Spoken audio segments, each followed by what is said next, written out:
Hey guys, who is awake and ready to do some math today? We're going to have a little bit of fun. There's two videos, and the nice thing is this video should be a review, meaning that you actually have done this before in Algebra 1.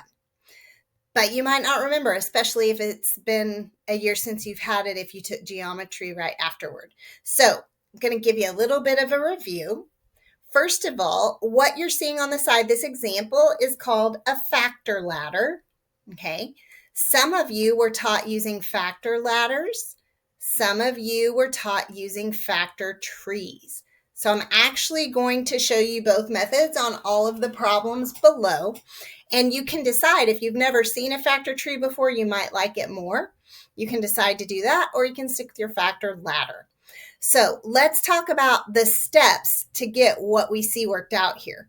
Okay, so the very first thing we're going to do is we are going to divide the radicand. What is a radicand, Mrs. Thomas? It is this number right here that's just hanging out under your radical. So the radicand is inside the radical. Okay, that's the vocabulary. And you're going to divide it by the smallest prime number you can.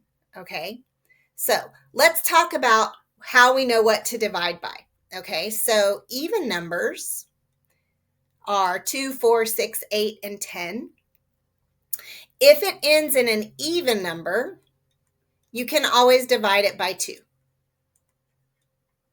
Okay, if it ends in a number that has a 5 in it, then you can always divide by 5. And if it ends in a 4, if it is a number that's divided by 4, you'll just have to figure that out with your calculator. But there is a trick to see if a number divides by 3. And that trick is add the digits. What do you mean by that, Mrs. Thomas?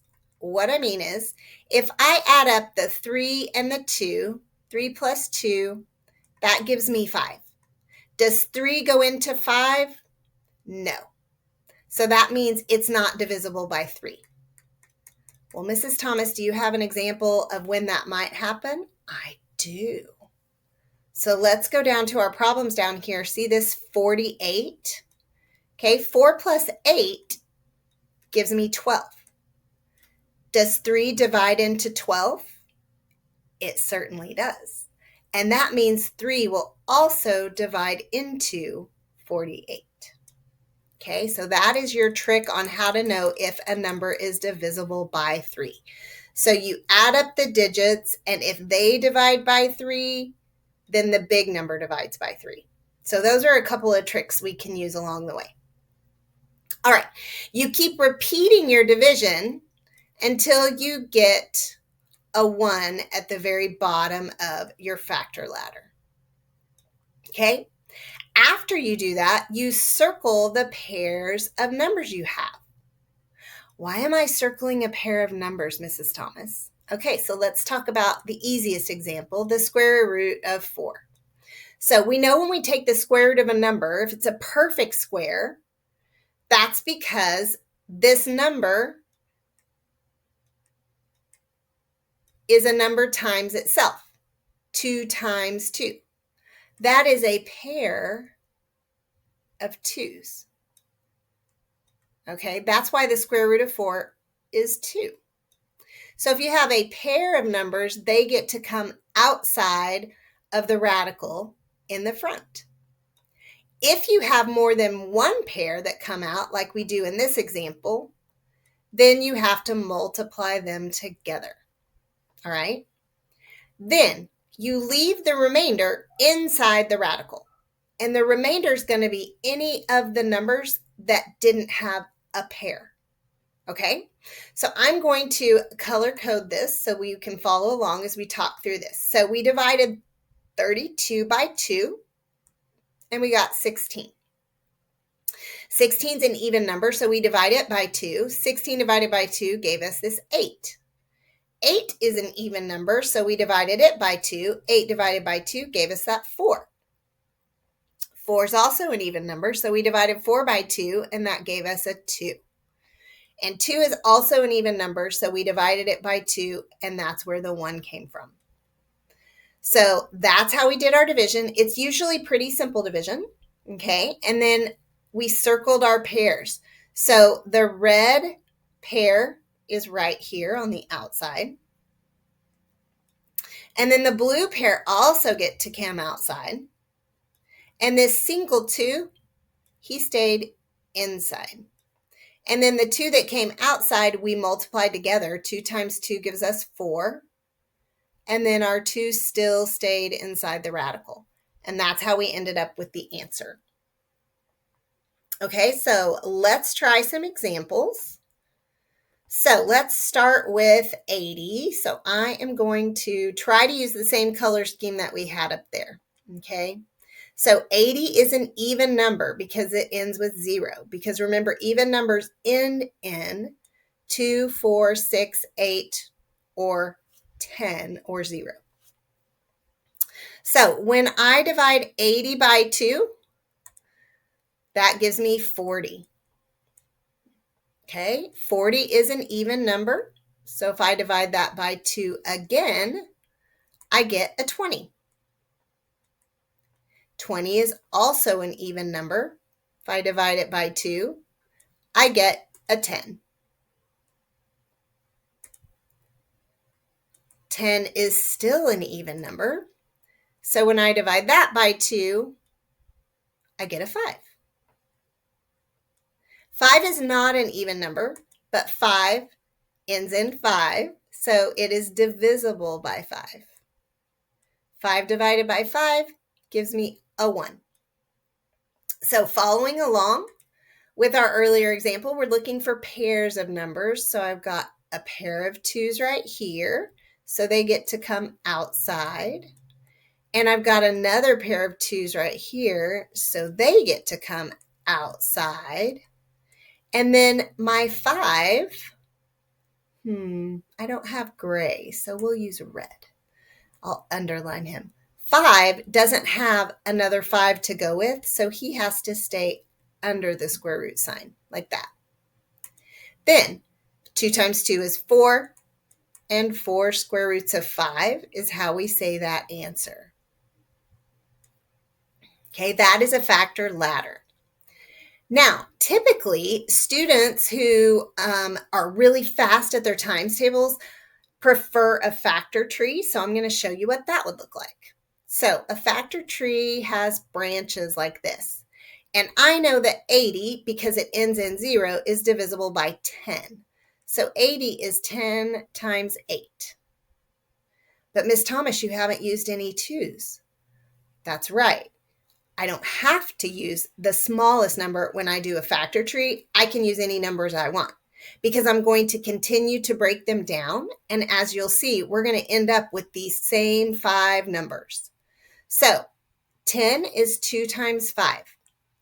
When I'm using a factor tree and my numbers don't break down anymore, I underline them because if you don't and your factor tree is really long, you could miss a number somewhere. So go ahead and underline them when they stop. And then 8 is 4 times 2. So I'm going to underline my 2. And 4 keeps going because 4 is 2 times 2. So I want you to see that we've got the same thing. So I have a pair of 2's right here. Okay, they come outside. I have a pair of 2's right here. And they also came outside. And then that 5 is all by himself, so he has to stay under the radical. So my answer is still going to be 4 square roots of 5. All right, let's do one more example, and then I'll give you a chance to go on your own and see how much you're remembering and following along. So if we start with 65, okay, it ends in 5, so we're going to start dividing by 5.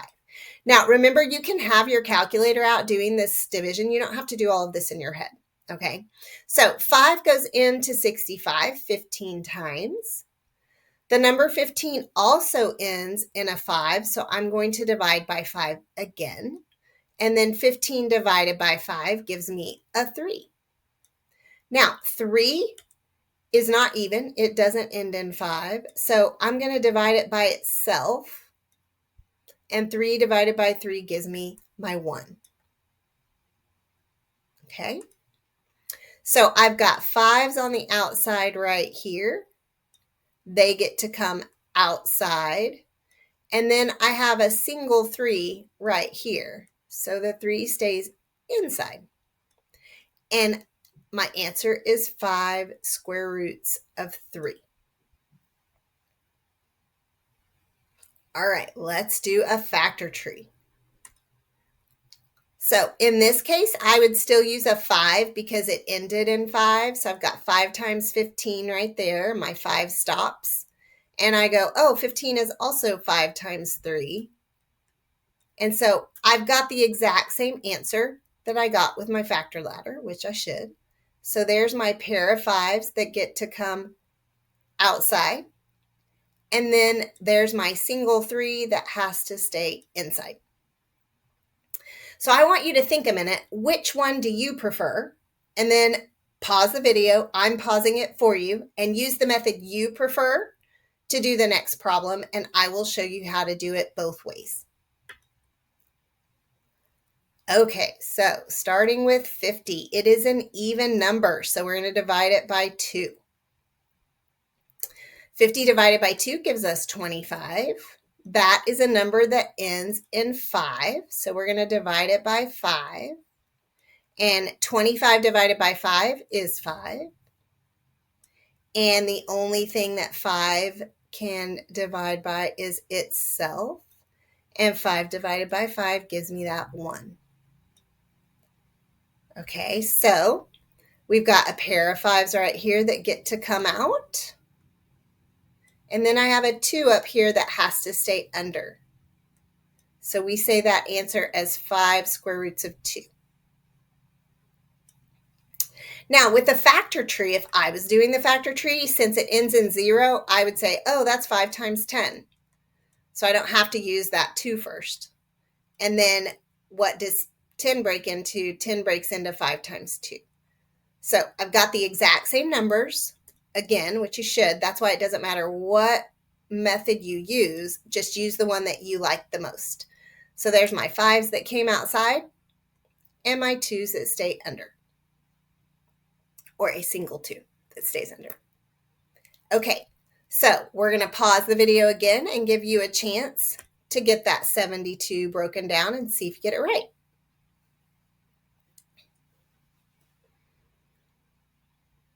All right, 72 is an even number, so I'm going to divide it by 2. And I'm going to grab my calculator because I can't do half of 72 in my brain. I could, but it's kind of early in the morning, so I don't really want to. So that is a 36. 36 is also an even number because it ends in 6. So we're going to divide by 2 again. Half of 36 is 18. I know that one. All right, 18 ends in an 8, which means it's even. So we're going to divide by 2 again. 18 divided by 2 is 9. Now, 9 is not an even number, but we know that 3 divides into 9. 9 divided by 3 gives me 3. And 3 is also divisible by 3. And that's what gives us a 1 at the end. So if we circle our pairs, we have a pair of 2s here. They get to come outside. And then we have a single 2, so he's going to have to stay inside. And we have a pair of 3s that also get to come outside. So when we multiply the 3 times the 2, we get 6 square roots of 2. And that's how we say that answer. Now with the factor tree, I know my times tables real well, so I would have said, oh, that's 9 times 8. Gives me 72. 9 times 9, or 9 is 3 times 3, so those are done. And 8 is 4 times 2, and 4 breaks down again to 2 times 2. So we have the same exact thing happening. Got a pair of 3s and a pair of 2s. And then we've got that single 2 that has to stay in our radical. Now, I also want to point out that we could have started this one by dividing by 3 because 7 plus 2 is 9. And if 3 goes into 9, that means 3 will go into 72. So I could have started it with a 3. And that's what I might have resorted to doing if I didn't realize that 72 was 8 times 9. Because sometimes, even though I know my multiplication tables, I don't always remember when I'm trying to work things out. Okay, so take some more practice. Try that 48. 48 ends in an even number, so we know it divides by 2. 48 divided by 2 gives me 24. 24 also ends in an even number, so we're going to divide it by 2 again. 24 divided by 2 gives me a 12, which also ends in an even number, so we're going to do it again. 12 divided by 2 gives me that 6, which is an even number, so we're going to do it one more time. 6 divided by 2 gives me that 3. And I know that 3 goes into 3, and that's how I get my 1. So that's what our factor ladder looks like. If we break that down, I got a pair of 2s. They get to come out. I have another pair of 2s. They get to come out. And my 3 is a single 3, so he stays inside. So I multiply these numbers together. 2 times 2 is 4, and my answer is 4 square roots of 3. Mrs. Thomas, will I ever have more than one number that is a single that goes under my radical? Yes, you will. In fact, that's going to happen in the next problem when you work it out. If you have more than one number that stays under the radical, you're going to multiply all those numbers together exactly the same way that you multiply more than one number together on the outside. Okay, so let's see if 48 is divisible by 3 for my factor tree. So 8 plus 4 is 12. We talked about this at the beginning. So 3 goes into 12, so 3 is also going to go into 48. So let's do it with a 3. Okay, so 48 divided by 3 is, 3 goes into 4 once, 18 is 16. So my 3 is done. 16 is 4 times 4. And each of my 4s break down to 2 times 2. And that's where they stop. Okay, so it doesn't matter what number we start with. We always get the same thing at the ends. So here's our 2 pairs of 2 that come out and our single 3 that's going to stay in. All right, so I already warned you about this last one, so give it your best shot. All right, 120 ends in a 0, so it's even, so we're going to divide it by 2. 120 divided by 2 is 60. That also is an even number, so we're going to divide by 2 again. And 60 divided by 2, or half of 60, is 30. So we're going to divide by 2 again because it ends in 0. And 30 divided by 2 is 15. Okay, now we're ending in a 5. So we're going to divide by 5. 15 divided by 5 gives me a 3. And that doesn't go down any further, so we're going to divide it by 3 so that we can get our 1 at the end. Okay, now I told you earlier, we're going to have more than one number that doesn't have a pair. So as we look through here, the only pair we have is a pair of 2s. Every other number is a single. So inside is going to go a 2 and a 5 and a 3. When we multiply those out, 2 times 5 is 10, and 10 times 3 is 30. So our answer to this last guy is 2 square roots of 30. If we used a factor tree, we would have probably said 10 times 12. Okay, 10 is 2 times 5. 12 is 4 times 3. You could have done 6 times 2. Ooh, let's do 6 times 2 just to prove my point. 12 is 6 times 2. And then 6 is 2 times 3. Okay, so we do have our pair of 2's right here. And then we've got our other guys that have to go under the square root sign. So the 5 and the 2 and the 3. And so we still get our final answer of 2 square roots of 3. I hope by the end of that last one that you feel really good about it and that you're really catching on to it, because our next video is going to talk about how we can solve quadratics using square roots. And that's really fun and easy, but sometimes our final answer isn't always simplified, and then we have to do this part.